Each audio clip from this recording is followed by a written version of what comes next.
Standard Output FM. 안녕하세요. 스탠다드 아웃 80회 시작합니다. 이번 주에는 추가 후원이 없어서 후원 안내만 드릴게요. 페이트리온과 팟빵 그리고 파티 통해서 계속 후원을 받고 있습니다. 많이 후원해 주시면 감사하겠습니다. 부탁드립니다. 네. 오랜만에 얌얌님 나오셨네요. 아, 네, 안녕하세요. 바쁘셨어요? 바쁜 것 뭔가 시간이 계속 안 맞았어요. 바쁘다기보다는. 네. 우리가 일정이 좀 점심때 하다 보니까 주로 그런 것도 있고 어쨌든 사회적 거리두기를 계속 하고 있으니까 기본적으로 출근을 자제하는 상황에서 여기 나온다는 게 애매한 것도 있고 그렇다고 온라인으로 하려고 하면 그때쯤 회의가 있는 경우도 많고 계속 그래서 뭔가 시간 맞추기가 쉽지 않더라고요. 오히려 지금 거리두기가 한 5월 5일까지는 연장된다고 얘기를 하는데 뭐 회사는 어떠신가요? 일단 계속 똑같아요. 오히려 지금 리모트를 오랫동안 하고 있으니까 풀 리모트를 고민하는 사람도 생기고 있는 것 같고 근데 이제 회사 입장에서는 언제쯤 이제 정상 출근 그게 정상인지 이제 다시 생각해 볼 때가 된 것 같지만 어쨌든 그 정상 출근하는 그 예전 시스템으로 언제쯤 돌아갈까에 대한 고민을 한국 쪽은 슬슬 시작한 것 같아요. 미국은 지금도 난리 중이니까 그쪽은 생각할 수도 없고 한국은 이제 다시 돌아가도 되지 않을까 이런 생각을 시작하는 것 같아요. 방금 정상 얘기하셔가지고 생각을 해보면 사실 모든 사람들이 8시부터 9시 사이에 대중교통에 미어 터지도록 타고 이동을 해서 모든 사람이 똑같은 시간에 또 같은 일을 반복하고 이게 과연 정상이냐라고 생각해보면 그렇죠. 근데 이제 사람은 결국 해가 떠서 해가 질 때 지고 나면 잔다라는 그 생체 리듬을 생각하면 8시에서 9시에 움직이는 건 정상인 것 같고 오히려 저는 너무 늦게 자고 늦게 일어나가지고 좀 비정상적인 상황으로 지금 계속 치닫고 있는 것 같고 근데 이제 너무 회사들이 한데 몰려있고 이러니까 다들 막 콩나물처럼 간다 이런 얘기하고 지옥철이란 말도 나오고 이런 거 보면은 출퇴근 시간의 조정은 이번 기회에 많은 회사들이 하면 대중교통도 훨씬 효율적으로 돌아갈 수 있을 것 같고 좋지 않을까 싶어요.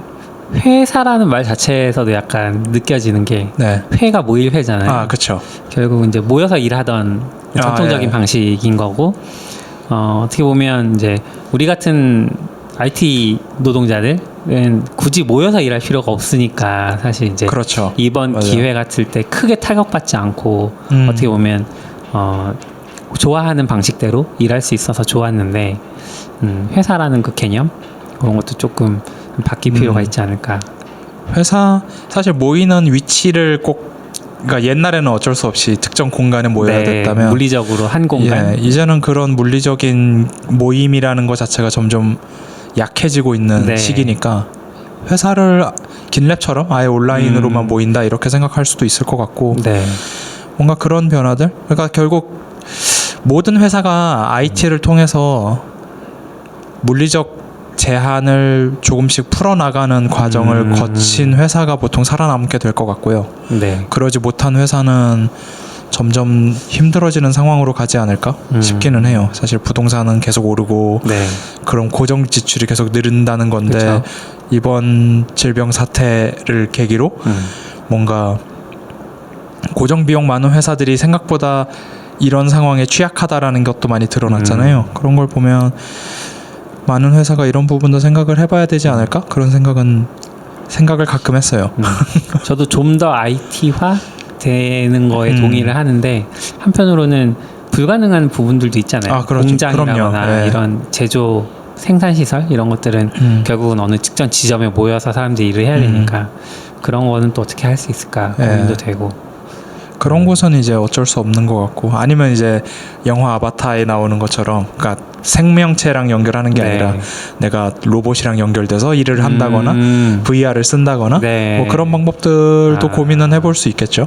아까 그 회사 얘기하다가 잠깐 들었던 생각인데 긴랩이 이제 사람들이 원격으로 다 일을 하잖아요. 100% 풀 리모트인데 거기서도 고민이 사람들이 소속감을 덜 느끼고 그리고 이제 내가 동료랑 일한다는 느낌을 덜 느껴서 하는 게 지역별로 HR이 존재한대요. HR은 하는 일이 그 지역에 있는 사람들을 계속 만나고 다니는 일을 하면서 같이 일을 해보는 경험들 이런 것들을 하고 뭐 그 사람이 이제 회사에 대해서 갖고 있는 생각을 들어본다거나 이런 식으로 한다고 하더라고요. 근데 이제 이게 만약에 이것조차도 IT화 된다고 하면 네. 이제 어떤 VR을 착용한다거나 해서 어느 공간에서 우리가 만나면서 그러니까 가상 공간에서 만나면서 그 소속감을 느끼기도 하고 연대 의식을 느끼기도 하고 할 수 있는 건가 이런 생각도 들어요. 그럴 수도 있을 것 같아요. 그러니까 인간의 한계인 거잖아요. 결국은 네. 이제 홀로 서기가 완전히 가능하진 않다. 누군가를 만나고 싶어하는 욕구가 있다. 이런 거니까. 애초에 사람은 혼자 사는 동물이 아니니까 그렇게 진화해 온 것 같고 그 르르르 꼰대 테스트라는 게 최근에 흥하고 있는 것 같던데 거기에 당신은 소속감을 뭐 느끼는 편이냐 뭐 이런 질문이 있었어요. 근데 거기에 전혀 그렇지 않다라고 찍었는데 약간 그런 질문이 저는 일단 기본적으로 어디에 소속감을 크게 느끼는 스타일이 아니어서 더 이런 생각을 하는 것 같고 그리고 약간 가상 공간도 꼭 VR이 필요 없다라는 생각 아까 얘기 듣다가 든 생각인데 제가 한 번도 제대로 해보지 않은 와우라는 게임을 보면 사람들이 엄청난 소속감을 느끼면서 하고 있더라고요. 전 2시간 하고 재미없어서 접은 게임인데 그런 데서 그런 형태의 소속감? 그러니까 뭔가 어쨌든 캐릭터는 필요한 것 같아요. 뭔가 나라는 거를 표현할 수 있는 무언가가 있으면 그걸 뭐 페르소나가 됐든 뭐가 됐든 어떤 가면을 쓰고 만나는 형태더라도 그 조직 안에서는 나는 이런 사람이야 라는 걸로 소속감만 만들어줄 수 있으면 어느 정도 충족되지 않을까? 그런 생각은 드네요. 지금 무슨 얘기하고 계신 건가요? 재택근무. 재택 얘기하다가 그냥 제가 되게 오랜만에 나왔고 그래서 소속감. 왜 이렇게 뭔가 왜 오랜만인 이유가 이제 뭐 저는 시간이 잘 안 맞더라. 재택을 계속 하고 있음에도 불구하고 그런 얘기들을 하다 보니까 여기까지 왔네요. 어쩌다 보니까 와우까지 나왔네요. 저도 좀 느껴지는 게 회사에 안 나오면은 기본적으로 약간 회사 밖에서 재택근무를 하면은 일하는 사람들하고만 부딪히게 되는 것 같아요. 그러니까 회사에서 계시면 안 그래요? 회사에 있으면 조금 더 낫긴 하죠. 그러니까 어쨌건 저는 좀 완전 초기 멤버는 아니지만 그래도 한 10명 정도 있을 때 들어왔으니까 아시는 분들이 있잖아요. 그 초반에는 특히 이제 사람들이 적다 보니까 다 알잖아요. 그러다 보니까 만나면 인사도 하고 뭐 과자 먹어서 얘기도 하고 그런 것들이 있는데 그런 것들이 이제 좀 없어지는 것 같긴 해요. 그래서 이제 보면은 다들 그런 고민하는 게 그런 걸 강제로 좀 주제 잡담 같은 걸 연다든지 그런 걸 하더라고요.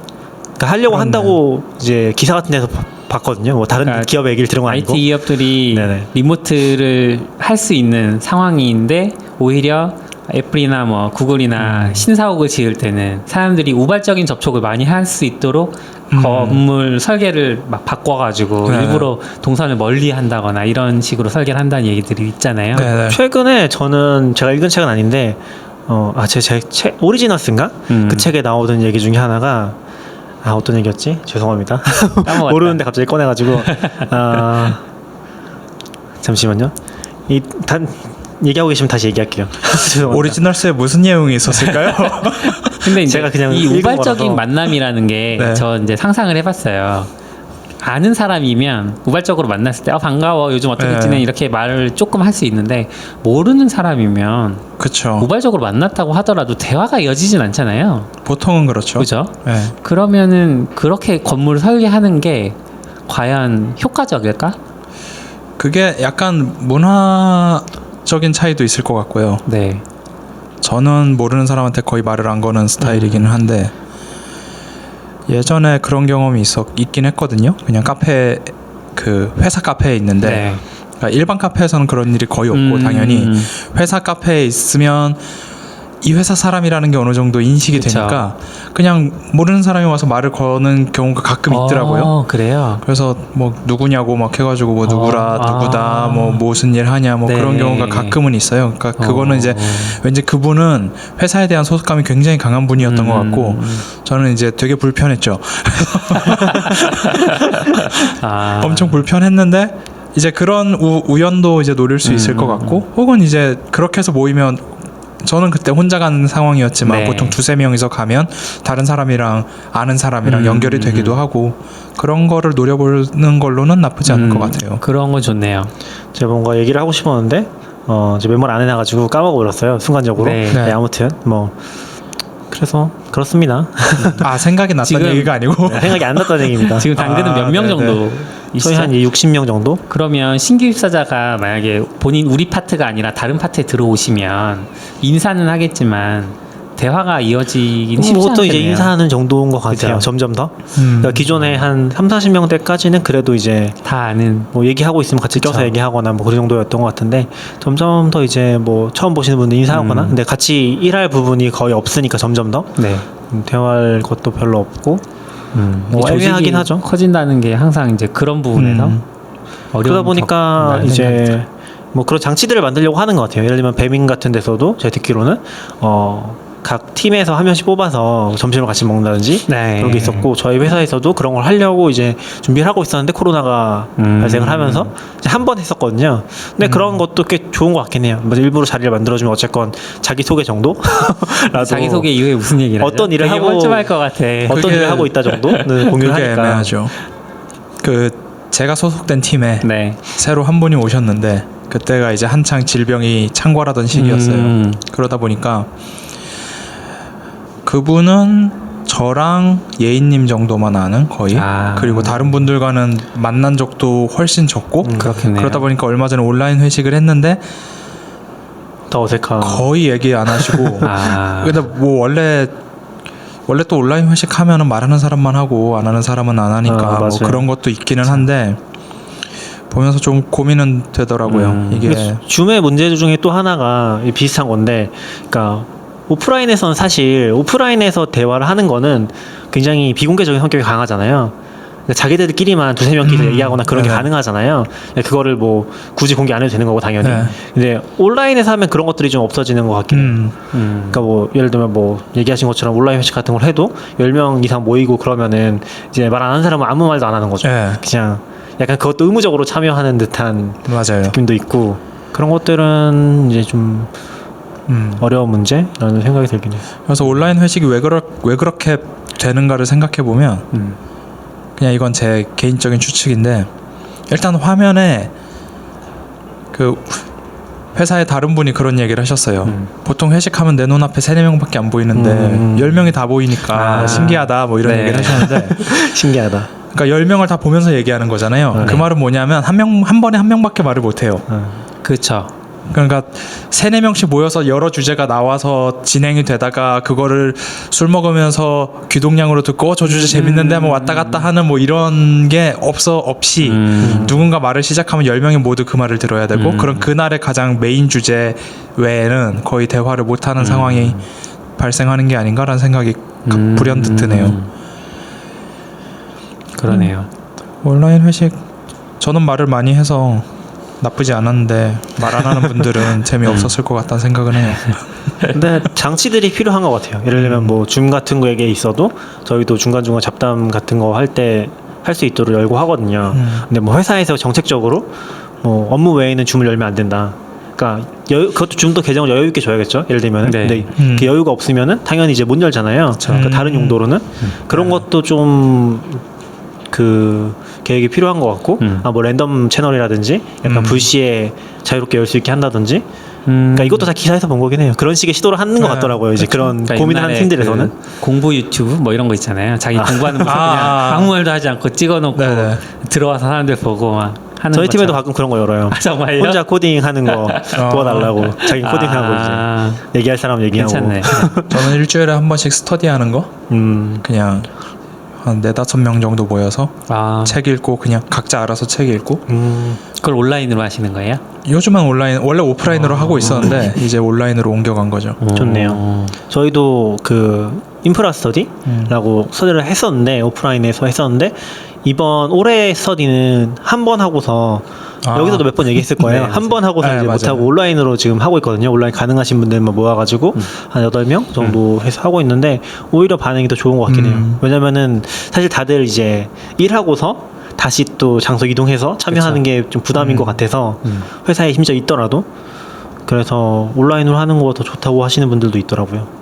스터디는. 그리고 제가 지금 참여한 그 스터디는 처음에 할 때도 온라인을 염두에 뒀어요. 그러니까 스터디가 대부분 하다가 어느 날 누가 안 와요. 맞아요. 어쩔 수 없죠. 그런 일은 발생하죠. 그러면 스터디를 안 해.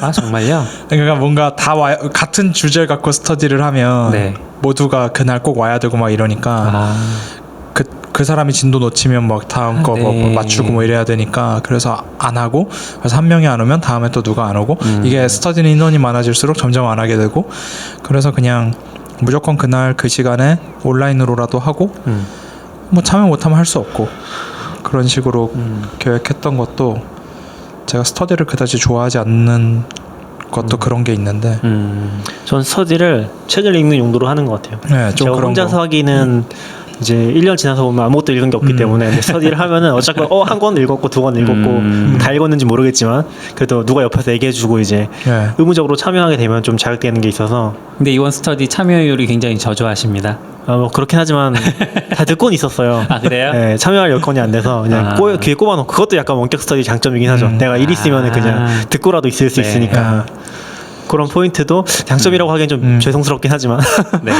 전 스터디에서 제일 개인적으로 중요하다고 생각하는 게 수준이 서로 다른 사람이 모여 있어야 된다라고 그쵸, 생각을 해요. 그쵸. 그러니까 보통 뭐 파이썬을 처음 공부하는 사람들이 모여서 파이썬 공부를 하면 이게 제가 개인적인 생각인데 답을 모르는 사람끼리 모이면 답이 안 나오거든요. 그러니까 어떤 부분은 이 사람이 답을 알고 어떤 부분은 이 사람이 답을 알면서 서로 공유를 하면서 네. 발전해 나가야 되는데 모두가 아무것도 모르는 상태에서 처음부터 그냥 책을 보면서 진행을 하면 일단 스터디가 재미없어지고 다들 이게 뭔 소리인지 모르겠고 그러면 이제 진도는 안 나가고 그럼 누군가는 책을 빨리 읽는 스타일이고 누군가는 천천히 읽는 스타일인데 그럼 그런 것도 맞춰지지 않고 하면서 스터디가 한 챕터 2-3개 읽다가 와해되고 뭐 이런 경우를 많이 봐서 그래서 전 스터디를 만약에 하고 싶다면 반드시 주변에 나보다 잘하는 사람 한 명은 반드시 끼게 만드는 게 네. 도움이 되지 않을까.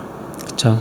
저희도 인프라 스터디 하면서 좀 이제 오래됐잖아요. 이 인프라 스터디가 거의 한 3년 정도 된 것 같은데 오. 물론 3년 내내 한 건 아니에요. 중간중간에 한 번씩 이렇게 한 건데 하면서 느끼는 건 각자 배경도 다르고 어떤 경험들도 다르고 하시니까 어떤 주제가 던져졌을 때 나는 이렇게 봤어. 나는 이런 경험이 있어. 다른 사람 다른 경험을 얘기해주고 그런 데서 되게 많이 좀 자극을 받고 배우기도 하고 네. 네. 이게 단지 그 주제를 잘 아는 사람뿐만 아니라 모르는 사람도 같이 이야기를 함으로써 확실히 서로 배우는 네. 부분이 크다 그리고 이런 느낌이 있다. 그 책에 나온 그 부분을 써본 사람이 있느냐 이것도 굉장히 중요한 것 같고 써본 사람이 있으면 뭔가 보여줄 수라도 있는데 네.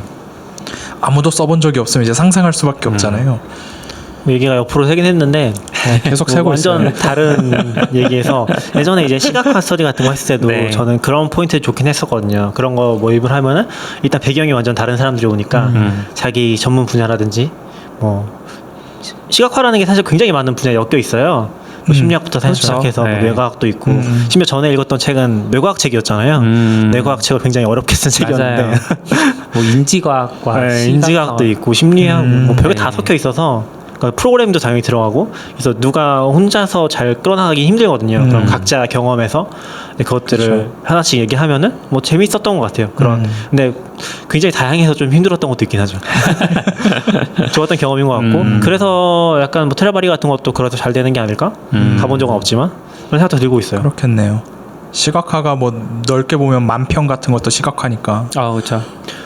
그쵸. 그럼 근데 뭐 거기까지는 보진 않았지만 그러니까 어디까지를 시각화로 네네네. 보느냐는 사람마다 막 다를 테니까. 네네, 완전 다르죠. 그게 막 그 차이가 크면 스터디하기는 또 그만큼 힘들겠네요.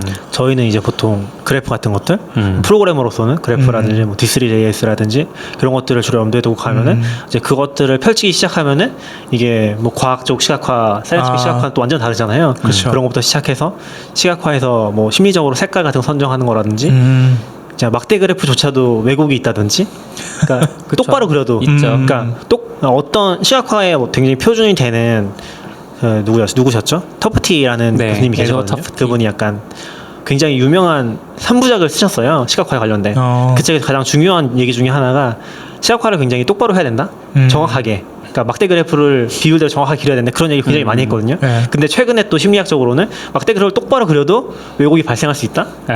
이런 얘기조차 나오는 거죠. 인지적으로 이렇게 이제 넓어지는 거죠. 그 범위가. 뭐 화살표를 이렇게 화살표로 그리느냐 되게 아니면 유명한 반대로 그림이죠. 그리느냐 뭐 이런 네. 것처럼 색의 맞아요. 어떤 색은 더 크게 보이고 어떤 색은 작게 보이고 네. 이런 것도 저 있으니까. 이번에 이제 선거 끝나고 선거 방송을 보다가 그 보통 이제 지도에다가 색깔을 표시해서 네네. 이렇게 보여주잖아요. 어떤 지역은 어떤 의원이 당선이 됐고 그걸 이제 정당별로 분석을 해서 보여주는데 그게 왜곡이 가장 잘 일어나는 시각화 중에 하나거든요. 왜냐하면 그렇죠. 지역별로 국회의원이 동등하게 고르게 퍼져 있는 게 아니라 지역이 굉장히 넓은 곳도 있고 그런데 넓은데 인구가 적으면 이제 한 의원이 당선되더라도 그 의원이 차지하는 지역이 굉장히 넓은 거죠. 그리고 서울 같은 경우에는 지역은 굉장히 좁지만 국회의원 엄청 많고 네. 근데 막상 한 지역구가 뭐 예를 들면 여당이나 야당이나 한 당이 딱 도드라진다고 하더라도 엄청 작은 지역이기 때문에 그런 지역들을 볼 때는 굉장히 작은 지역을 차지했구나 이렇게 생각을 하지 않고 뭐 이런 식으로 이제 시각적인 왜곡이 발생하는데 KBS였나? 이렇게 보니까 그냥 목록으로 쭉 나열을 한 거예요. 서울 지역에 뭐 1, 2, 3, 4, 5, 6, 7, 8 이렇게 쭉 나열하고 뭐 여당, 야당 색깔을 이제 뭐 예를 들면 파란색, 빨간색으로 표시했다고 하면 네네. 그걸 목록화해서 쭉 보여주니까 이게 일단 1차적으로는 국회의원 한 명이 가지고 있는 그 점유율이라는 게 동일하잖아요. 네네. 그러니까 전체에 대해서 어떻게 볼 수 있구나. 그러니까 지도에서 왜곡되었던 내용들이 왜곡되지 않게 보이는 거죠. 그래서 그 내용을 제가 캡처를 해서 그냥 트위터에 올렸어요. 근데 네. 저의 트윗 역사상 가장 많은 리트윗을 받았다고 합니다. 그 얘기를 듣고 들어가서 저도 리트윗을 한번 네, 했어요. 그날 저녁에 막 올리는 거예요. 뭐야? 봤더니 네 3K 지금 3K를 넘었네요. 우와.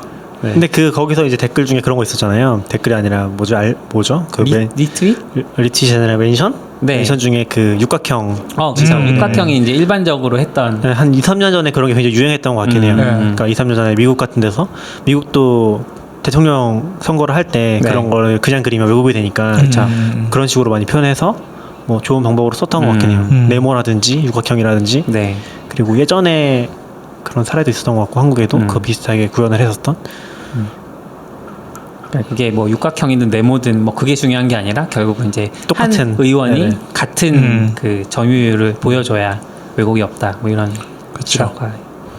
어쨌든 시각화까지 우리가 넘어갔네요. 네, 그러게요. 적혀 있는 대로 진행하시죠. 다 되게 오랜만에 봐서 그런 것 같아요. 이렇게 네네. 잡다리를 하시는 걸 보면. 원래 이 방송의 컨셉 아닙니까? 아무 말. 맞아요. 근데 이제 조금 벗어나려고 고민을 하고 있어요. 아 그래요? 그럼 방송이 재미 없어지는 건가요? 그거는 하는 사람으로서 얘기하시는 건가요? 예. 그럼요. 그렇죠. 참여하는 사람으로서는 그럼요. 그럼 뭐 어떻게 내가? 이 순서를 좀 조정을 할게요. 아 네. 제 생각에 제일 큰 게 S인 것 같아요. 낙교님한테 제일 크겠죠. 그런가요? 저는 사실 요거 먼저 하고 싶긴 한데. 뭐요? 접지요? 예. 접지부터 하시죠. 간단하게 하면 되니까. 네.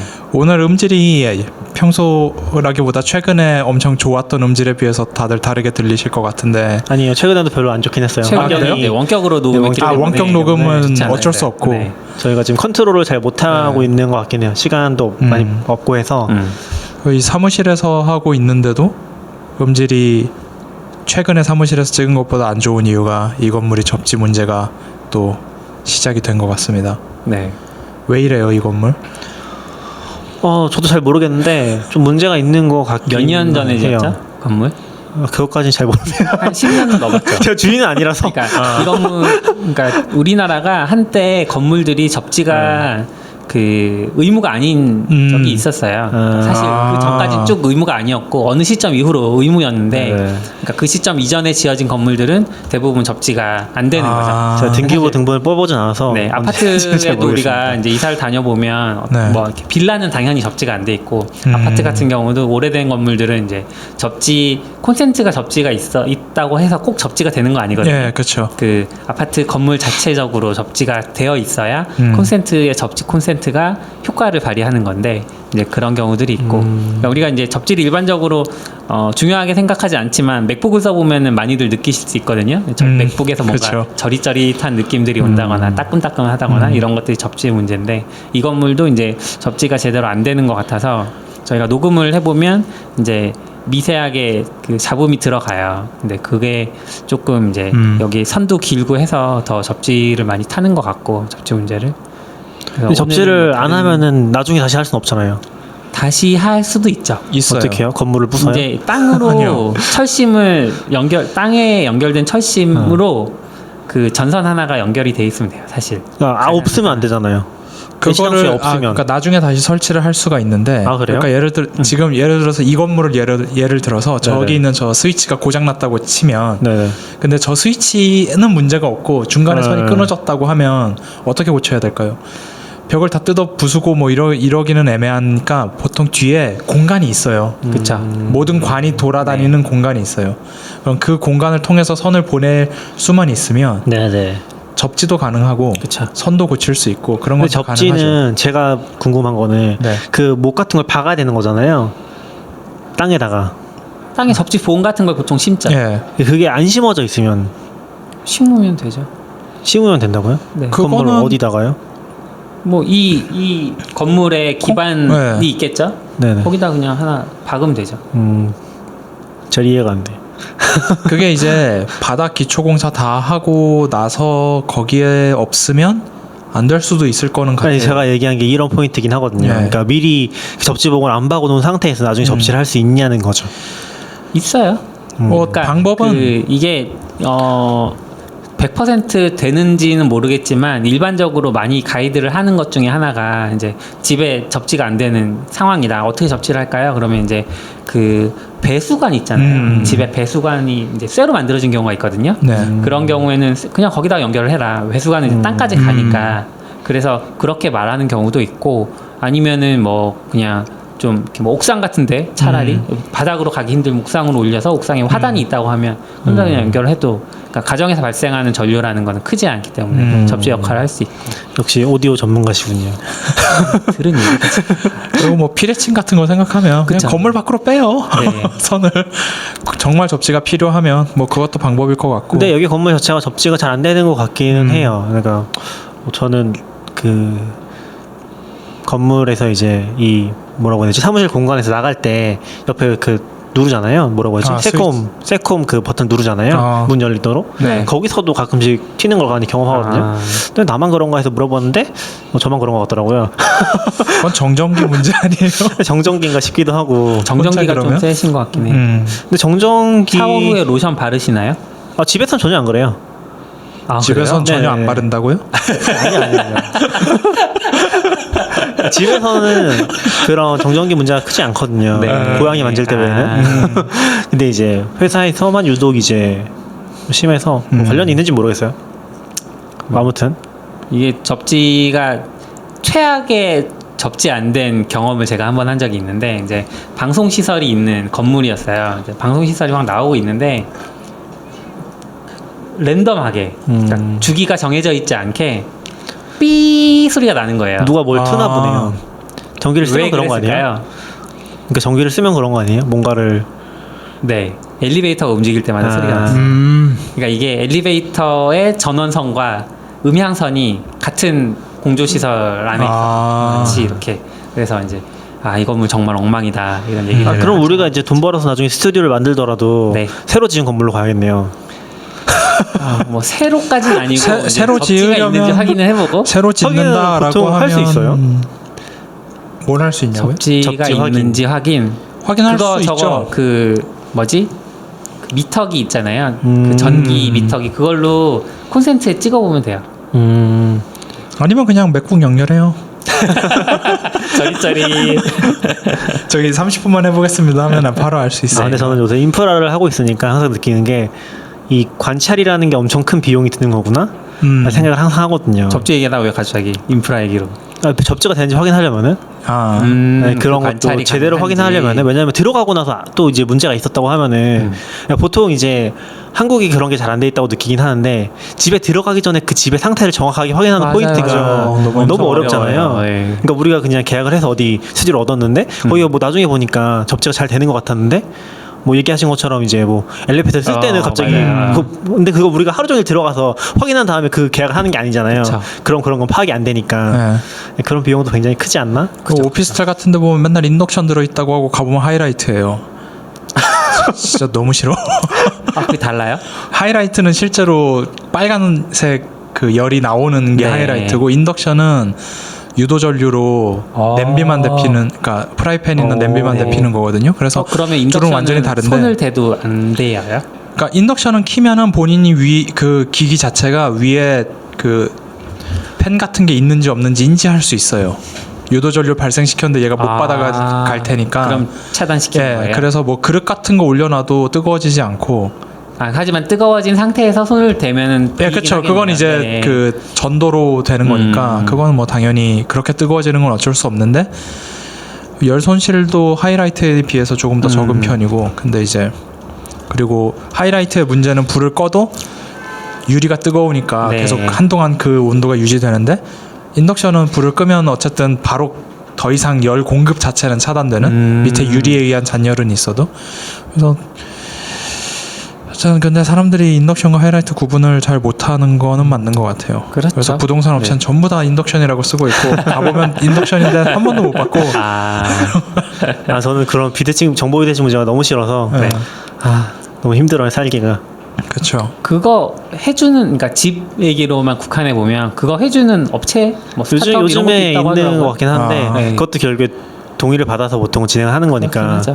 그리고 보통 그 집 살 때 몇십만 원 주고서 네. 그 사람들이 가서 체크해주고 한다고 하는 것 같더라고요. 얼마나 정보를 대충 주면 근데 그런 업종이 우리나라는 생길 정도로. 부동산이 정보를 안 주잖아요. 네, 아예 안 줘요. 저는 관리도 안 하고. 잘은 모르겠는데 뭐 아주 고급 부동산까지 가지 않는 이상은 약간 주거를 쾌적하게 한다는 목적보다는 맞아요. 그 약간 아파트를 산다는 그 포인트가 훨씬 강하다는 느낌을 좀 들긴 해요. 그래서 약간 사실 저는 근데 느끼는 게 물론 다양한 부분에서 좀 모자란 부분들이 있긴 하지만 빌려 살아도 어떤 면에서 더 쾌적하긴 하거든요. 더 싼 가격에 더 넓은 집에 살 수 있으니까. 물론 이제 주차라든지 뭐 음식물 쓰레기 처리라든지 그런 것들은 이제 항상 얘기되는 거지만 훨씬 더 힘들고 안 좋긴 하죠.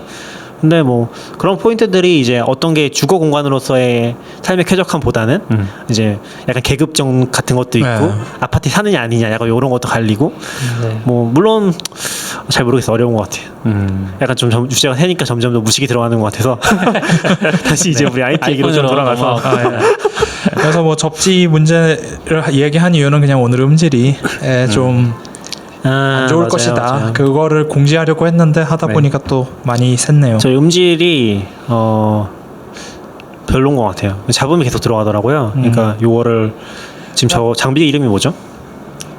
프리소너스인가 뭐 그런 이름이고요. 그래서 제일 좋을 때는 저희가 믹스프리에 직접 SD 카드로 뜰 때는 제일 좋긴 하더라고요. 그래서 아마 거의 뭐 생방을 하진 않을 것 같아서 몇 번 시도했었는데 믹스프리로 시도할 것 같아요. 나중에 아마 믹스프리 좀 더 큰 거 사보지 않을까? 제가 이거 된다면? 그 이제 녹음본을 갖다가 채널별로 편집을 하는데요. 재미있는 건 다른 사람 채널에는 잡음이 잘 안 들어가요. 근데 낙교님 채널에는 잡음이 잘 들어가요. 그것도 또 재밌는 건 낙교님이 앉아 계시다가 어딜 다녀오시는 경우들이 있잖아요. 그러면 잡음의 주파수 대역이 바뀌어요. 그래서 저는 이제 낙교님의 전체 목소리에다가 특정 주파수를 예를 들면 좀 이제 그 커팅을 하거든요. 엄청 복잡한 작업을 하시죠. 그 주파수를 없애면 잡음이 없어지는 경우가 있어서 이제 그렇게 하는데, 근데 잠깐 이동했다가 다시 들어오시면 바뀌니까 그쪽 대역도 깎아야 되는 거예요. 그러면 이제 목소리가 전반적으로 왜곡이 더 심해지는 거니까. 평소에 걸을 때 벽에 붙어서 긁으면서 걸으세요? 근데 그건 원격도 요금할 때 얘기하시는 거죠? 아니요. 원격 때도 그렇긴 했지만 이제 여기서 녹음할 때도 그래요. 그럼 제가 전기를 뭔가 뭔가 벽에 붙어 혹시 다니시거나 여기 코일 같은 거 신발에 아이언맨. 옛날에 그 아이젠 박힌 신발 있잖아요. 그런 신발 신으시나요? 근데 경험상 어쨌건 그런 어떤 요인들 차단하는 게 제일 좋은 것 같아서 어떤 정기적인 요인들을 이 믹스프리에 직접 요걸 연결했을 때는 가장 그런 간섭이 적은 것 같긴 했어요. 네. 그래서 제일 좋았던 것 같고 일단 경험상 그러니까 믹스프리의 그건 전원이 결국 안 믹스프리가 전원을 안 쓰니까. 그렇죠. 네. 믹스프리가 USB-C 전원만 받으면 되니까 아니면 심지어는 그것도 애매하다 그러면 이제 건전지도 되긴 하거든요. 건전지 끼우면 그래서 굉장히 잘 만든 것 같아요. 애초에 하면은- 저렇게 만든 이유가 믹스프리 저걸 만든 업체도 그 잡음 문제를 계속 겪어왔겠죠. 그렇겠죠. 접지에 의한. 네. 아마 그런 거에 영향을 받지 않는 휴대용 장비를 만들고 싶어서 한 것 같은데 굉장히 잘 만든 것 같아요. 그리고 심지어 저 프리소너스도 아까 얘기했었는데 저기 보면 아날로그 조작하는 게 굉장히 많이 있거든요. 네. 근데 실제로 아무런 효용이 없어요. 저희한테는. 왜냐면 디지털로 빼서 녹음을 하면은 믹스프리도 그런데 그 아날로그에서 조작한 정보들이 하나도 들어가지 않아요. 다 그냥 무시되고 기본으로 통짜로 녹음이 돼버려요. 그래서 그런 거 아무런 의미가 없는 것 같고. 그렇군요. 네. 여기서 대신 SD 카드로 녹음할 땐 다 정보가 저장이 되니까 그런 거 좋긴 하더라고요. 그리고 CP님도 계속 얘기하시는데 어떤 방식을 쓰더라도 컴퓨터에 들어가면은 일단 왜곡이 발생한다. 그러니까 컴퓨터에서 여러 군데서 우리 원격 녹음 하잖아요. 각각 컴퓨터 사서 녹음을 하면은 어떤 데서는 컴퓨터가 느려져서 녹음이 밀린다든지 하는 증상이 발생한다는 거죠. 그거를 완벽하게 제어할 수 없기 때문에 그 전 단계에서 무조건 녹음하는 게 그러니까 전문 레코딩 장비가 필요하다는 얘기시죠. SD 카드든 뭐든 네. 그 전에서 녹음하는 게 제일 좋고 편집은 무조건 후편집. 근데 귀찮아지긴 하죠. 네. 전문 장비란 건 그런데 목적이 있는 거죠, 사실. 컴퓨터는 그냥 모든 거를 대충 적당한 수준에서 하기 위한 도구고. 네. 이게 쓰기 전에 잘 모르는 것 같아요. 아날로그 장비를 왜 쓰는 거지? 라는 생각을 항상 하니까 컴퓨터 쓰는 사람으로서는 쓰기 전에는 그 효용을 잘 못 느끼는 것 아날로그 장비 같아요. 하나 쓰시잖아요. 아이폰 SE라고. 아이폰 SE는 디지털인데? 거의 뭐 이번에 박물관에서 볼 수 있는 거 아닙니까 이제? 이번에 2가 나왔다고. 아 2가 나왔죠. 낙규님 안 사신다고 나와도 안 살 거예요. 공식 SE 명칭은 아직도 2는 빨라요. 아니죠? 막 그러셨는데. 네, 정확히는 2는 아니고 SE가 나왔죠. 네, SE 그러니까 기존 SE를 2세대가 나왔고 덮어버리기 위한 3세대. 새로운 SE라고 저는 생각을 하고 이거 있습니다. 완전히 낙규님을 위한 것 같아요. 낙규님이 SE2 안 살 거예요 그랬는데 SE는 안 산다는 얘기 안 했잖아. SE를 또 사면 되는 거죠. 그건 SE 잘 얘기해 주세요. 그건 잘 모르겠는데 저는 네. 일단 그 예약 주문하는 날 예약 구매할 수 있는 날 첫날 와. 주문을 했고요. 그래서 내일 이제 배대지에 도착할 예정입니다. 다음 주에는 아마 올 수 있지 않을까? 뭐 다음 주 수요일까지는 요즘 모르겠지만 배송은 문제 없나 봐요, 별로? 해외 어떤 배송이요? 그러니까 코로나 때문에 배송이나 이런 거 모르겠어요. 그런 거에 대한 얘기는 따로 들은 건 없어서. 근데 중간중간에 저도 그 상황 속에서도 뭐 직구 같은 거 몇 번 했었는데 그게 배송 지연 같은 거 없었던 것 같아요. 네. 근데 애플 제품을 사느니 애플 주식을 사라는 낙교님은 어디 가시고? 지금은 애플 주식 한 주도 없고요. 약간 그거를 고민했었는데 이거 애플 주식을 사야 되는 건가? 라고 했는데 어차피 SE를 해도 2주도 못 사요. 그런 판단을 가지고 이제 SE를 사긴 했죠. 이번 SE는 뭐가 달라졌어요? 이번 SE는 베이스가 아이폰 8이라고 보시면 될 것 같아요. 그 전에 아이폰 4였나요? 베이스가? 4죠. 4 SE 뭐 이런. 5 아니에요? 5. 5구나. 5예요? 5가 베이스인데 엄청 오래되긴 했네요. 5는 진짜 오래됐고 네. SE는 사실 3년 이제 반? 4년? 아직 안 됐거든요. 계속 한 얘기지만 생각보다 오래 안 됐어요. 네. SE는. 근데 이제 그 느낌이 5는 사실 굉장히 오래됐잖아요. 5는 7, 8년 됐나요? 아마 지금 업데이트도 안 될 거고. 그렇죠. 네. 5는 진짜 오래됐어요. 최소 5년 네. 정도 된 것 같고. 그러니까 8이 지금 한 3년 됐을 거 아니에요? 3년? 3년이나 3년 조금 안 됐거나? 그렇게 생각하면 이제 그 정도 텀을 두고서 기존 부품들을 활용을 해서 나온 게 아닐까 싶은 거죠. 결국에는 SE는 저는 재활용 네. 이라고 생각하긴 하거든요. 8 그 프레임도 똑같은 걸로 알려져 있고 그렇게 봐서는 결국에 SE 크기의 SE가 나올 가능성은 이제 없었던 거죠, 사실. 그럼 혹시 그 낙교님은 지구를 위해서 SE를 사용하시는 건가요? 그런 건 아니고요. 아니에요? 그런 건 재활용을 아닙니다. 강조하시길래.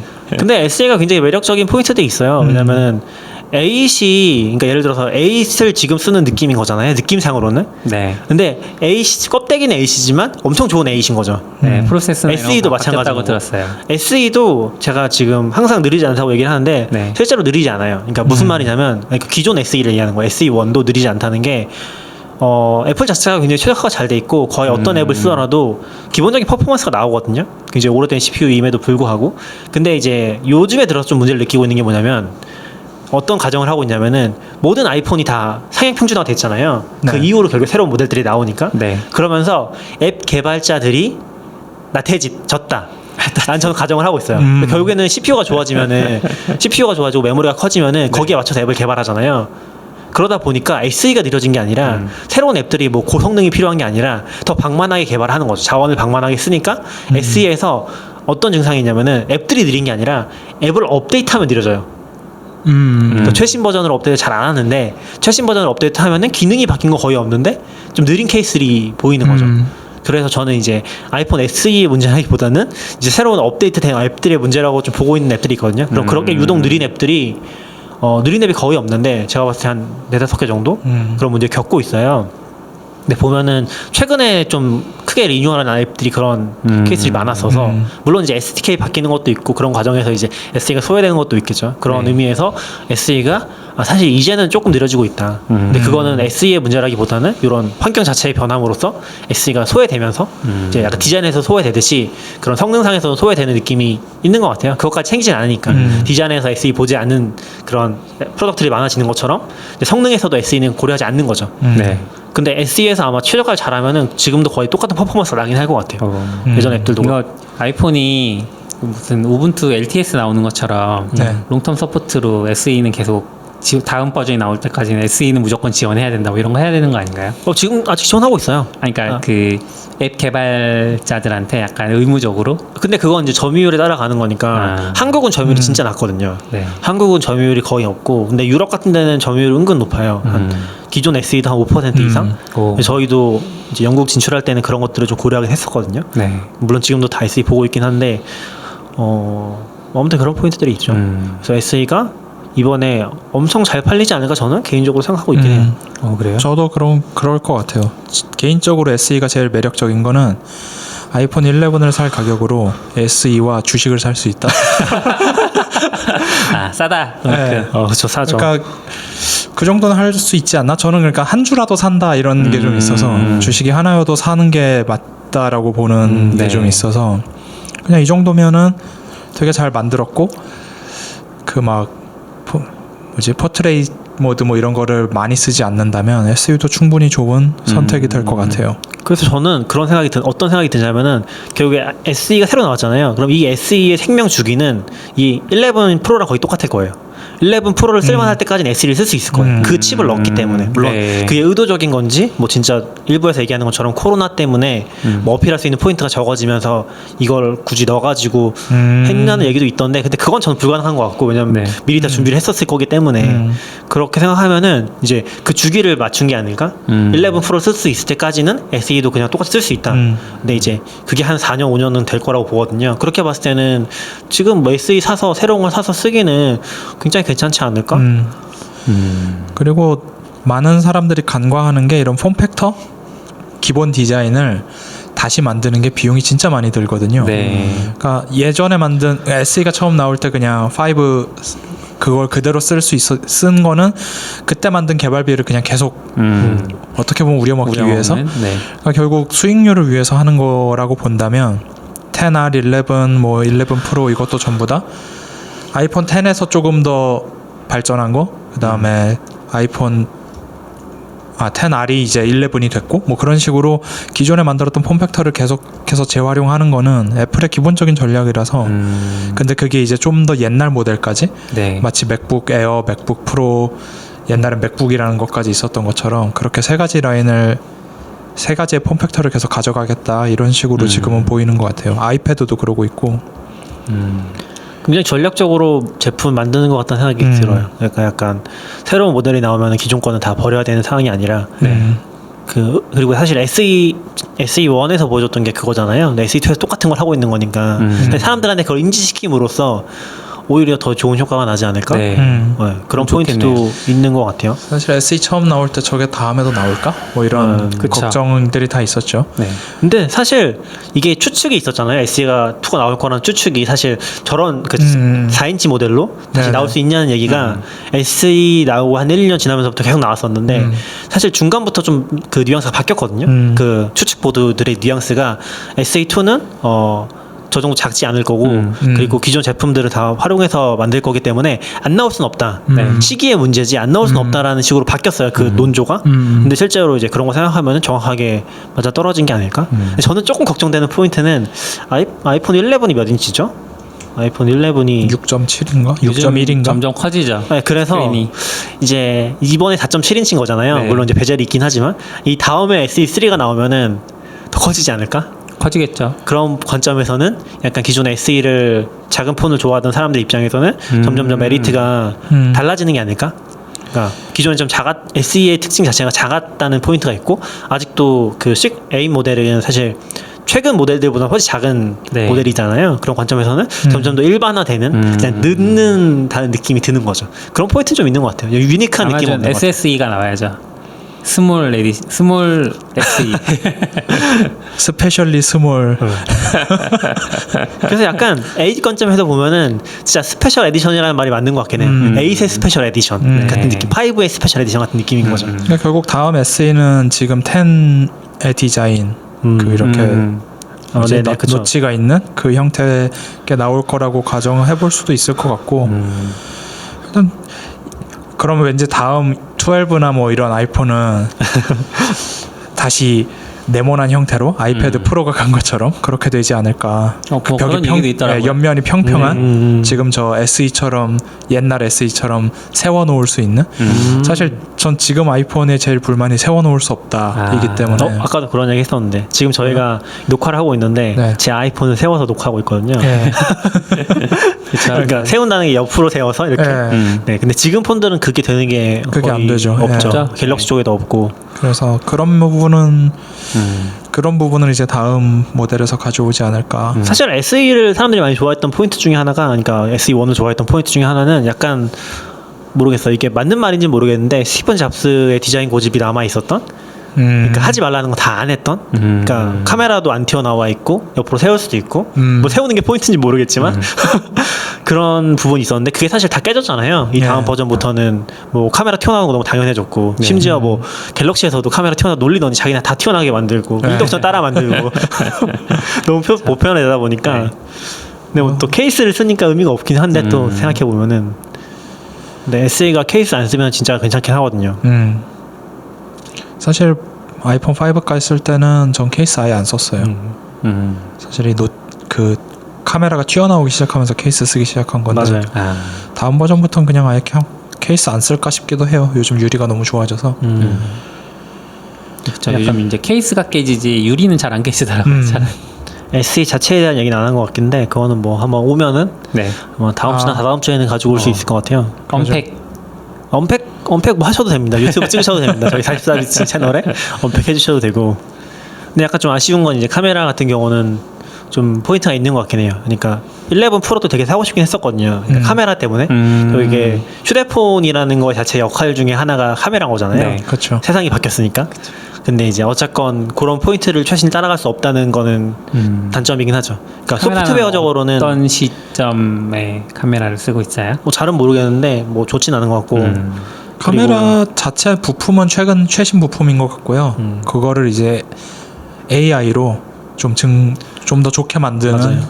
보정을 잘해주는 그런 거라고 보면 될 것 같아요. 개선되는 부분은 소프트웨어적인 부분이 많이 큰 네. 것 같아요. 그러니까 렌즈 자체가 좋다거나 하드웨어적인 성능이 좋은 건 아니고 뭐 야간 촬영 같은 건 당연히 썩 좋지는 않을 것 같고. 한편으로 SE가 이 가격에 이 정도 스펙으로 나올 수 있었던 건 AI의 발전 때문인 것 같아요. 그거 없었으면 이렇게 안 됐을 거예요. 근데 진짜 가격 자체는 괜찮은 것 같아요. 제가 생각했을 때 갤럭시 저가, 그러니까 안드로이드 저가 폰을 사는 것보다 SE를 사는 게 약간 성능 관점에서도 그렇고, 왜냐면 아까도 얘기했지만 주기를 11 프로랑 맞췄을 거라고 생각했을 때 네. 그거 돌아갈 때까지는 엄청 잘 될 거거든요. 거의 모든 앱이. 그렇게 생각했을 때는 굉장히 합리적인 선택일 수 있지 않을까? 조금 더 비싸더라도 라는 생각은 드는 것 같아요. 저는 이번에 그 심플이로 해서 그 128기가로 사긴 했거든요. 근데 누가 리뷰한 거 보니까 256기가 들어간 게 더 특이하다고 하긴 하더라고요. 좀 큰 왜요? 편이라서. 그러니까 이 폰에 쓰기엔 좀 큰 편이지 않나? 라는 이 얘기를 하셨던 것 같아요.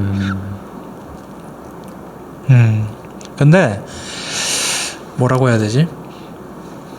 저가 폰을 살수록 오프라인 컨텐츠에 대한 니즈가 커요. 그러니까 저가 폰을 쓰는 사람일수록 LTE 요금제를 비싼 걸 안 쓸 확률이 높기 때문에 그런 분들이 오프라인 컨텐츠에 대한 니즈가 훨씬 크고, 저도 그렇고 그런 걸 보면은 오히려 저가 폰을 쓸 용량이 큰 게 더 효용은 좋지 않나? 그 생각은 들어요. 생각해보면은 SE 때 정확히 기억이 안 나는데 옛날 애플 같았으면은 16기가 64기가 이런 식이잖아요. 그거보다는 훨씬 합리적이 된 것 같아요. 그거보다 많이 합리적이죠.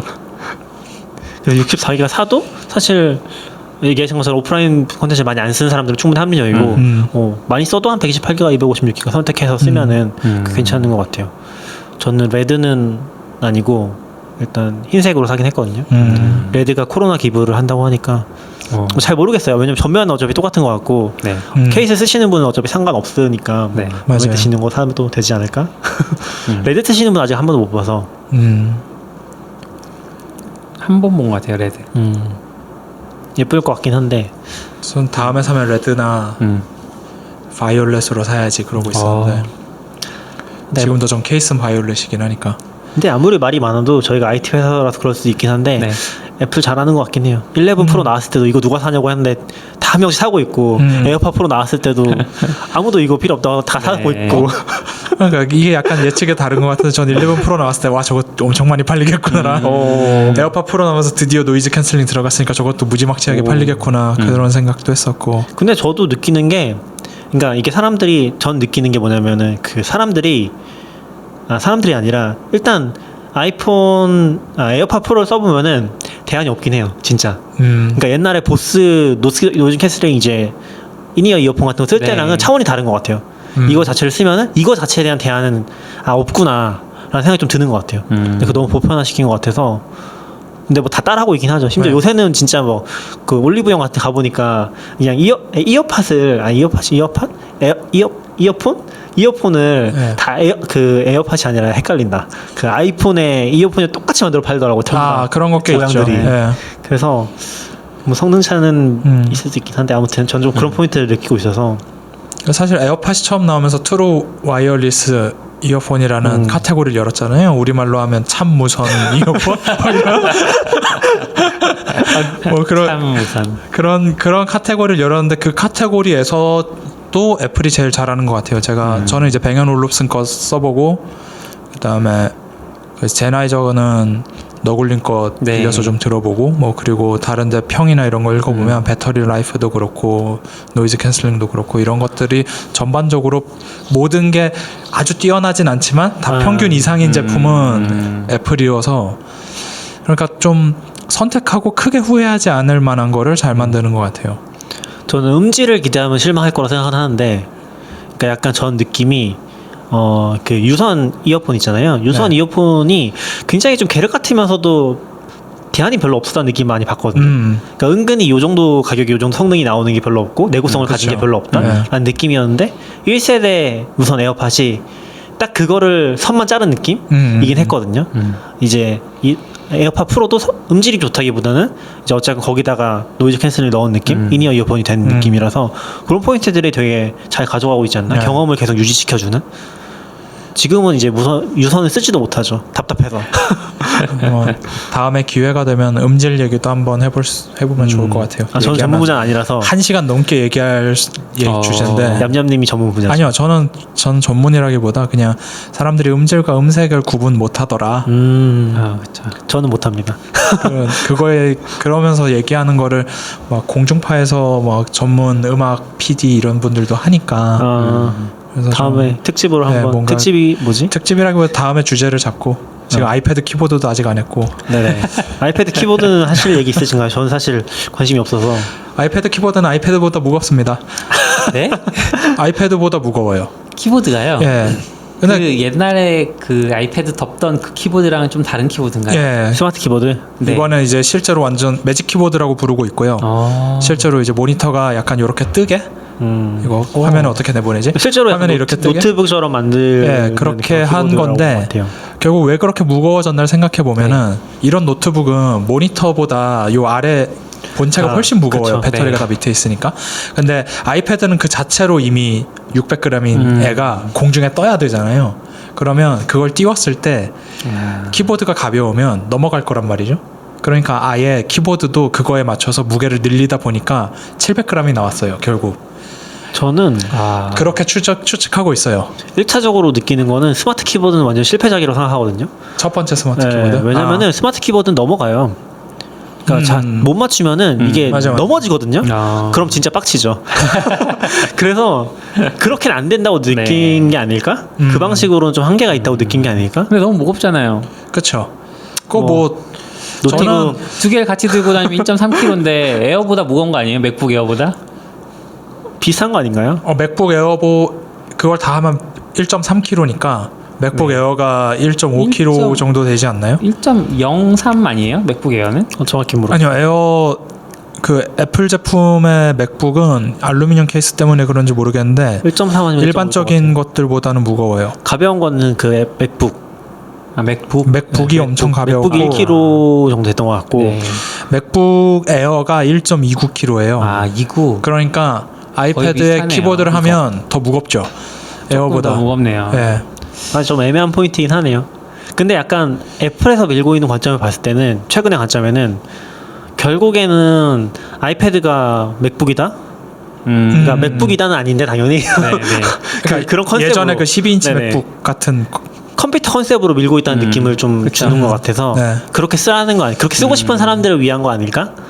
근데 무게까지 감당하라고 하면 좀 그래서 그냥 차라리 그런 형태의 스탠드를 만들고 매직 키보드를 따로 팔았으면은 좋지 않았을까라는 생각은 개인적으로 하는데 뭐 트랙패드나 이 문제가 또 있으니까 그건 또 다른 문제가 되겠지만 네. 여튼 좀 특이한 제품이라고 생각해요. 근데 나쁜 제품인지 모르겠어요. 아이패드를 좀 활용하고 싶으신 분들은 많이 좋아하시는 것 같긴 하더라고요. 나온 거에 대해서. 예. 근데 저는 아이패드는 미니 쓰고 있고 저도 그냥 책 읽는 용도 외에는 이렇다 할 걸 안 하다 보니까 저도 조금 후회되는 거는 미니를 기다리다가 포를 그냥 샀는데 어차피 5가 나왔잖아요. 네. 그게 좀 후회되는 포인트긴 한데 어쨌건 미니 너무 잘 쓰고 있고 그리고 약간 아이패드 프로 1세대를 샀었는데 제일 큰 거를 그게 너무 계륵이 돼버렸죠. 약간 역시 1세대는 사지 말라는 게 예, 맞아요. 여기 후에 나온 게 아무것도 지원 안 네. 되거든요. 펜도 이제 지원 안 되지, 뭐 키보드도 마찬가지지. 다 거의 버림받은 수준이라서 엄청 그 포인트는 좀 좀 안타깝게 생각하고 있긴 하죠. 그때 괜히 샀다. 주식을 살 걸. 아이패드를 빨리 팔고 주식을 사세요 그 돈으로. 아 그래야 되는데 잘 못 팔겠어요. 약간 당근마켓에서 일하시면서 왜 못 파세요? 그러니까. 약간 제가 그 전자기기 중고로 파는 거를 좀 꺼려해서 쿨메어 10만 원에. 요새 사이드카로 쓰고 있어요. 요새 아이맥 사이드카로. 네. 사이드카로 쓰는데 얘도 또 연결이 계속 끊기더라고요. 비싼 모니터다. 근데 아이패드 미니도 사이드카로 쓸 수 있어요. 안 돼요. 되는데? 그 최신 거만 될 거예요. 4는 안 된다. 5. 네, 5는 돼요. 네. 4는 안 돼요. 제 건 돼요. 일정 그 시점 이후에 나온 것만 돼요. 그래서 4는 안 되더라고요. 저 해봤는데 4는 안 아쉽네요. 됐고 그 아이패드는 잘 연결 쓰고 있는데 어떤 이유에서인지 모르겠는데 와이파이로만 되고 있어가지고 그러니까 얘가 와이파이를 쓰는 건 아닌데 아마 블루투스일 거예요. 근데 와이파이 켜놔야지만 되거든요. 사이드카가요? 네네. 사이드카 와이파이 있어야 돼요. 네. 와이파이로 하는 건 아니잖아요. 와이파이 꺼져도 되긴 해요. 와이파이만 켜져 있어야 되고. 그러니까 같은 공유기 안에 있거나 그래야 될 텐데 에어드랍처럼 동작하는 게 아닐걸요? 근데 제가 아이맥에서는 알아봐요. 와이파이를 켜놓고 연결 안 하고 쓰거든요. 근데 그거를 아예 와이파이 끄면 안 되고 켜놓고 연결 안 하고 있을 땐 돼요.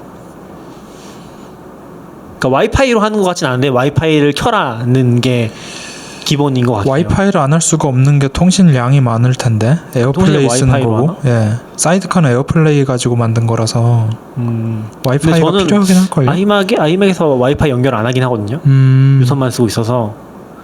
아이맥이 사이드카를 지원 안 하는 거 아니에요? 지원하고 있다니까요. 그건 또 되고. 네, 아이패드 지원하는데 근데 이제 약간 좀 애로사항은 이게 됐다가 끊기고 나서 한 10분 있다 되거나 그런 경우들이 발생을 하니까 유선으로 쓰고 싶다는 생각이 좀 많이 들긴 하더라고요. 유선은 또 제 USB-C 케이블 문제인지 바로 연결이 안 돼서 이상하더라고 좀 연결 방식이. 사람 이상한 걸 수도 있죠. 제가 싫은 걸 수도 있고요. 그러니까 사이드카 아까 얘기했던 아이패드 스탠드 같은 게 있으면 좋겠다는 게 사이드카에서도 똑같은 문제가 발생을 하는데 너무 화면이 낮고 좀 그런 맞아요. 것도 있고. 네. 사이드카가 개인적으로 신기했던 건 예전에 아스트로패드라는 데에서 USB-C로 아이패드랑 통신하는 어떤 기기를 만들어서 했는데 그때 그 USB-C에 있는 어떤 아답터가 네. 화면을 인코딩하는 그러니까 화면을 압축하는 거에 특화된 칩이 들어간 거였거든요. 그러니까 그렇게 안 하면 반응성이 좋아지지 않으니까. 네. 근데 사이드카는 그런 거 없이 한 거잖아요. 그래서 사실 뭘 어떻게 했는지 되게 궁금하긴 했는데 화면이 좀 많이 깨지긴 하더라고요. 근데 기본적으로 좀 뭐라고 해야 되지? 그 자원을 많이 쓰는 것 같긴 해요. 네, 그쵸. 그러니까 이 메인 컴퓨터에 자원을 많이 써서 iMac에서 붙여놔도 항상 CPU 좀 높은 상태고 아예 이 맥북 에어에서는 못 쓰겠더라고요. 거의 못 쓰는 단계.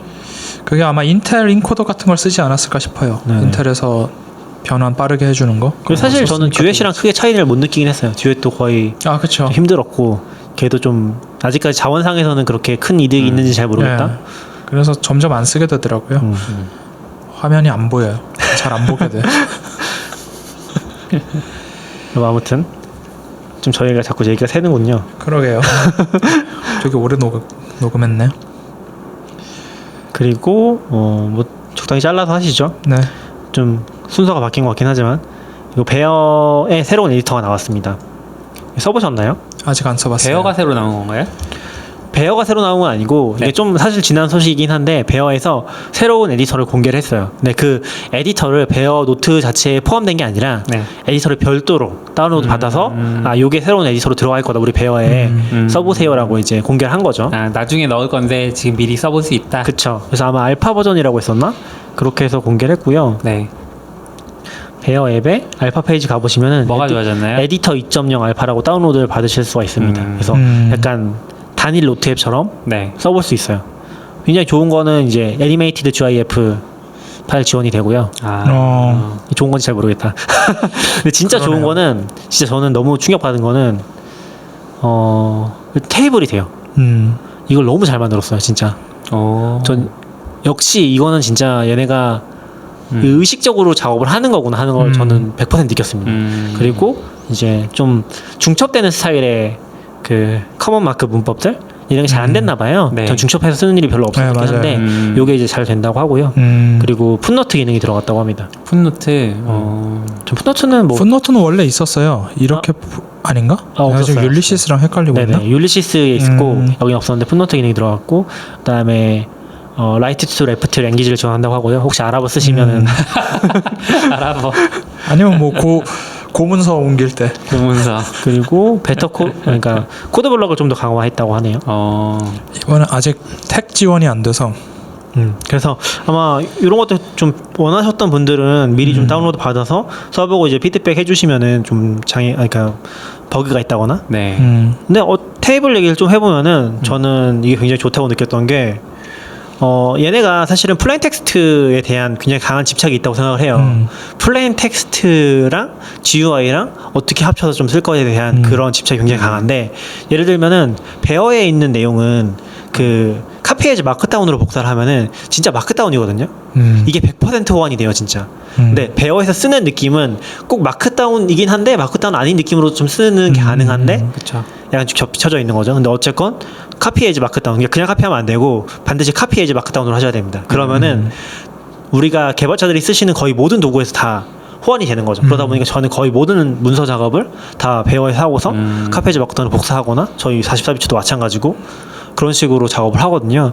근데 테이블 자체도 이 테이블이 지금 모양을 보면은 그냥 테이블처럼 그려져 있는데 텍스트예요. 그러니까 우리 텍스트 테이블 문법 있잖아요. 이 내부에는 그게 그대로 들어가 있어서 지금 이 에디터에는 카피에이지 마크다운이 없었거든요. 제가 테스트했을 때는. 네. 근데 이게 어떻게 그 표가 깨지니까 그 텍스트가 보이더라고요. 근데 보니까 그게 이제 마크다운의 텍스트 문법. 사실 마크다운 원래 거는 없을 거고 확장 문법이긴 한데 네. 그 문법으로 만들어져 있더라고요. 그 말은 그 문법을 지원하는 데는 복사해서 똑같이 들어간다는 거죠. 이게 엄청 큰 고민이었을 것 같아요. 왜냐면 테이블이 들어간 순간 사람들이 좋아하는 거 알겠는데 이 문법을 깨트리면은 딴 데 복사했을 때 테이블은 깨지는 거잖아요. 맞아요. 그래서 저는 이런 고민을 했다는 게 얘네는 진짜 확신범이구나. 얘네는 진짜 자기네가 뭘 하는지 알고 있구나.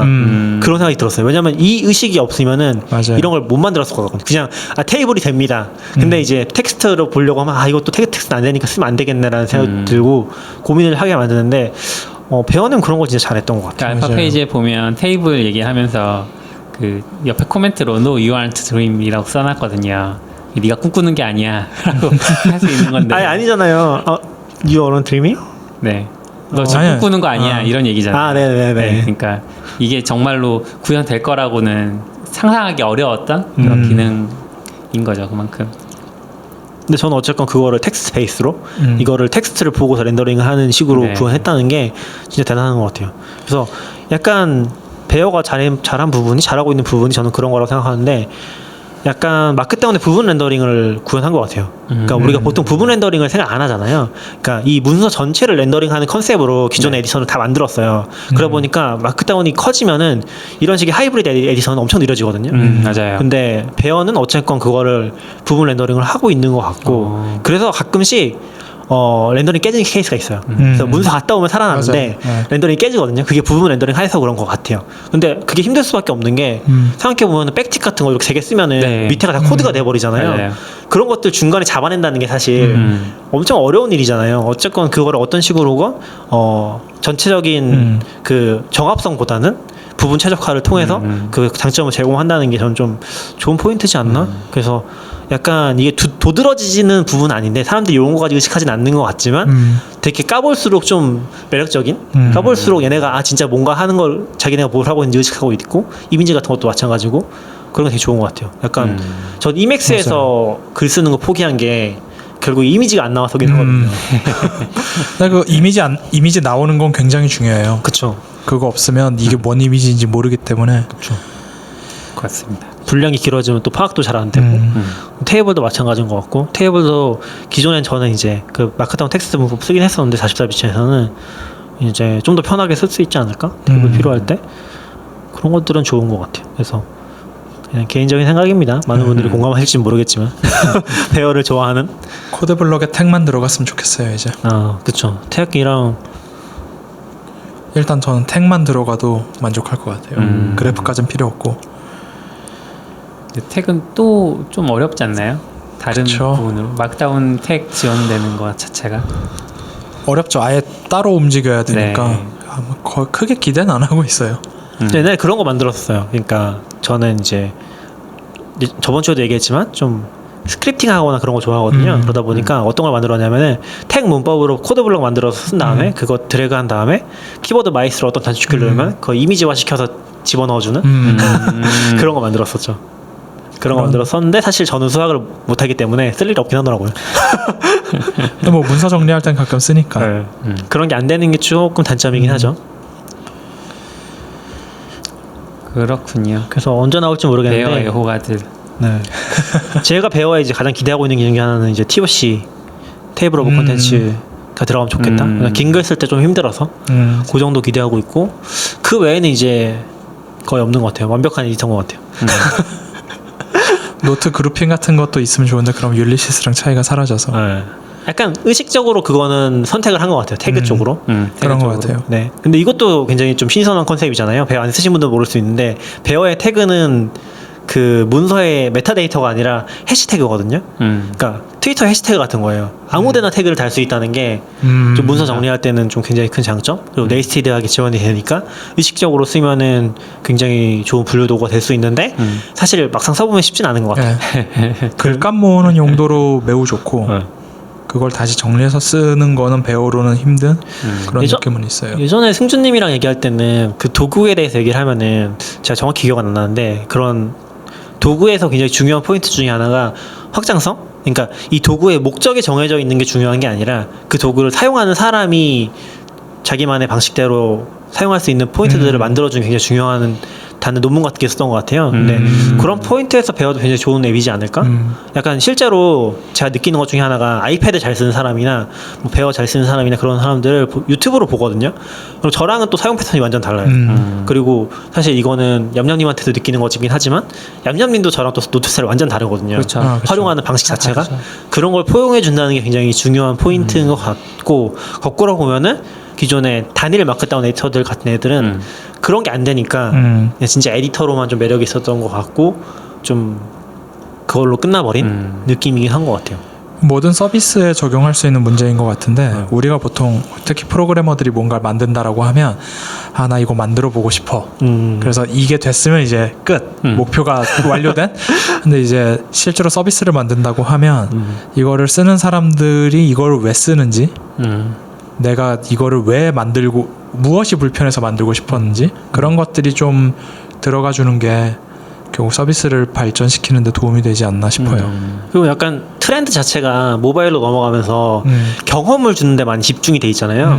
근데 데스크탑 맵들은 경험을 주는 게 중요하다기보다는 경험을 설계하는 게 굉장히 중요하다고 생각하거든요. 그러니까 사용자가 내 메뉴 하나 바꾸는 것도 엄청나게 큰 장점이 되는 거죠. 근데 모바일 앱에는 그런 컨셉이 거의 없잖아요. 없죠. 그러면 트렌드가 좀 바뀐 것 같은데 뭐 그런 포인트에서 굉장히 여전히 물론 뭐 배어는 그런 건 아니지만 배어는 이제 그런 종류의 확장성은 없긴 한데 제한된 안에서 어떻게 쓸지에 대한 것들은 여전히 설계 가능하다.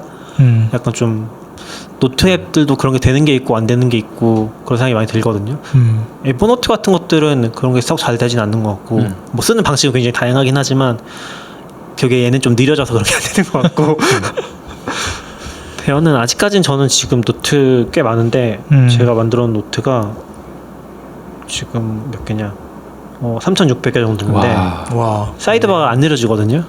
이거 엄청 중요한 포인트입니다. 그 정도 개수인데 안 느려지기 쉽지 않죠. 네, 이거는 진짜 잘 만든 앱이라고 생각해요. 배어는 잘 만들었어요. 싱크되는 것도 너무 좋고. 그쵸. 전 요즘에 배어에서 할 일 관리도 한번 해보고 있어요. 다시 재도전. 이번엔 태그에다가 투두와 투데이를 적었어요. 그래서 오늘 할 일과 앞으로 해야 될 일을 적고 할 일을 어느 정도 마무리했으면 그 노트에다가 뭘 어떻게 했는지 적어놓는 거.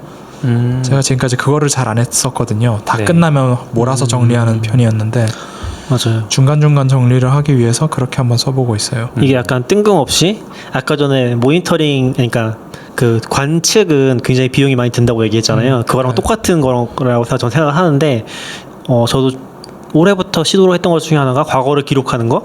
좀 제 방식을 만들어서 기록을 해봤는데 잘 안 되더라고요. 네. 일기도 그렇고 결국에 그게 내재화되지 않으면은 맞아요. 그 시간을 내재화시키지 않으면은 이게 나중에 정리를 하는 게 되는 거잖아요. 그날 마지막이라든지. 근데 이게 며칠 밀리면은 사실 양이 진짜 많아요. 네. 그러니까 3일치를 정리하면은 1시간이 걸리는 거죠. 그렇게 생각하면 일주일 밀리면 사실 이제 정리 포기하게 되고 또 밀리고 그래서 이것도 설계하는 게 굉장히 중요하지 않나 네. 라는 생각이 그냥 문득 들었습니다. 관계는 없지만. 저희 회사에서는 한 달에 한 번씩 이제 먼슬리 피드백이라고 서로 상호 피드백을 주거든요. 거기에 자기가 했던 일을 기록하게 되어 있어요. 그러니까 자기가 먼저 1차는 자기의 평가, 자기 스스로 평가하는 거예요. 그리고 맨 마지막에는 내가 한 달 동안 어떤 일을 했다. 그걸 이제 공유를 하고 그러면 2차 피드백은 다른 사람들의 그 했던 일들을 보고 내가 이 사람의 업무가 익숙하게 느껴지는가를 평가를 해요. 그러니까 사실 이제 이 사람이 일을 잘했다 못했다가 아니라 이 사람이 소통을 얼마나 많이 했느냐 일을 하면서 이런 거를 보는 거죠. 측정하는 척도로. 근데 두 번째 피드백을 하기 위해서 첫 번째 피드백을 내가 작성을 하잖아요. 그러면 월 말이 돼도 사실 한 달 동안 했던 일이 다 기억이 안 나요. 기억이 안 나죠. 네, 그래서 저 같은 경우는 이제 첫 번째 했을 때는 깃허브를 좀 보고 커밋을 보고 참고를 했고 두 번째에 쓸 때는 그 한 달 이후 시점에 저희가 아사나를 도입을 했거든요. 회사 전체적으로. 아사나에 할 일들을 기록해 보니까 여기서 컴플리트 태스크만 보면 내가 어떤 일인지 눈에 보이는 거예요. 그래서 아사나를 좀 더 적극적으로 쓰고 있어요. 그래서 그 할 일 기록용으로도 쓰지만 이제 아사나에 내 개인 태스크를 만들 수 있거든요. 다른 사람이 볼 수 없는 그런 걸로 해서 이제 내가 혼자서 하는 일들 혹은 이제 그 굳이 회사 전체적으로 알리지 않아도 되는 일들은 거기다 작성을 해놓고 이제 나중에 뭐 원슬 피드백 할 때는 이제 내 개인적인 태스크도 보이니까 이것들이 어떻게 영향을 미쳤는지 뭐 이렇게 정리도 하고 하면 좋더라고요. 저는 문득 든 생각이 이게 좋기도 하고 안 좋기도 한데 왜냐면 저는 깃허브를 굉장히 좋아하면서도 깃허브이 사실 MS의 독점과도 굉장히 연결돼 있다고 생각을 하긴 하거든요. 왜요? MS가 오픈소스 세계를 주도권을 가져가는 거죠. 근데 깃허브를 가져감으로써? 그렇죠. 네, 깃허브이란 서비스 위에서 모든 게 다 돌아가게 되니까 사실 우리가 오픈소스라든지 프로그래밍 하면 깃허브이라고 생각을 하잖아요. 근데 그거는 이퀄 MS인 거죠. 그게 사실 좋은지 나쁜지 잘은 모르겠긴 한데 그러니까 깃허브를 회사에서 쓰니까 요새 어떤 생각이 드냐면은 회사가 커지면은 예를 들면은 그런 게 있어요. 이게 저희는 프라이빗이잖아요. 그 깃허브 오거나이제이션이 네. 여기서 그 외부 오픈소스나 우리가 보통 다 오픈소스 쓰잖아요. 거기에 있는 이슈를 링크를 걸면은 그 이슈에 저희 이슈에 링크가 걸려요. 아 그래요? 그러니까 원래 그 같은 저장선에 걸리는 거 아시죠? 네네. 네. 이슈를 걸면 그쪽에 이제 레퍼런스 남잖아요. 네. 그게 오픈 소스에 똑같이 적용이 돼요. 근데 그거는 이 오거나이제이션에 속한 사람만 보이는 거죠. 이해되시나요? 제가 오픈 소스를 제 이슈에서 링크를 해서 레퍼런스 걸었어요. 네. 그러면 저쪽 오픈 소스 이슈에 제 그 이슈가 보이는 거예요. 관련 이슈로. 네. 그러니까 중간에 나오잖아요. 관련 여기서 이제 근데 레퍼런스 걸었다. 당근마켓에 속해 있는 사람한테만 보인다는 그쵸. 거죠. 그게. 그 사람들은 모르죠. 네. 근데 우리는 이제 그 이슈에 대해서 뭔가 문제가 있다거나 여기랑 관련이 있는 것 같다고 이제 해놓으면 이렇게 보이잖아요. 근데 지금은 그런 게 크지 않은데 회사가 커지고 조직이 많아지고 이제 점점 저희가 문제를 밟으면은 실제로 뭐 어떤 얘기들이 있냐면은 조직이 커지면은 클라우드를 많이 쓸 때 AWS의 문제를 더 많이 밟게 된다거나 아니면 이제 오픈 소스들의 문제를 겪게 된다거나 네. 원래는 자기 거에서 문제를 더 많이 겪지만 그런 상황들이 되면은 이런 것들이 유기적으로 많이 연결될 것 같다는 생각이 드는 거죠. 그래서 저는 비슷하게 느낀 게 뭐냐면은 거꾸로 그러면 내가 내 프라이빗 리포지토리를 만들어 놓고서 내 이슈를 관리하면서 그 자기가 속한 오거니제이션의 이슈랑 관리할 수 있지 않을까? 아사나의 개인 것처럼 할 수 있지 않을까라는 생각이 문득 들었어요. 네. 이런 것들이 유기적으로 연결되면은 또 다른 방식의 활용 사례들이 나오지 않을까? 근데 그렇게 봤을 때 이제 그거 자체가 깃허브에 종속된 느낌이라 그렇게 그쵸. 좋진 않은데 네. 모든 것이 깃허브에 있고. 뭐 베어에 종속되나 깃허브에 종속되나 어차피 사람은 누군가한테 종속돼요. 우린 누군가의 노예야. 애플에 종속돼 있잖아요. 이미 애플에. 근데 아무튼 이제 그런 식의 연결도 가능하지 않을까? 앞으로 더 많이 그렇게 될 것 같다는 생각이 들긴 했었거든요. 그래서 얘기 들어보니까 약간 그런 아이디어가 떠올랐다 라는 얘기입니다. 별거 아니고. 네. 그러네요. 네, 오늘 긴 시간 동안 떠들었는데. 되게 오래 했네요. 네. 아직 할 얘기가 많긴 한데 그러게. 근데 다 하진 오늘 않을 여기까지 거고. 하시죠. 오늘 여기까지 하고 네. 다음 주에 또 이 정도 시간으로 하면 네네. 되지 않을까. 고생하셨습니다. 수고하셨습니다. 다들 수고하셨습니다. Standard output. FM.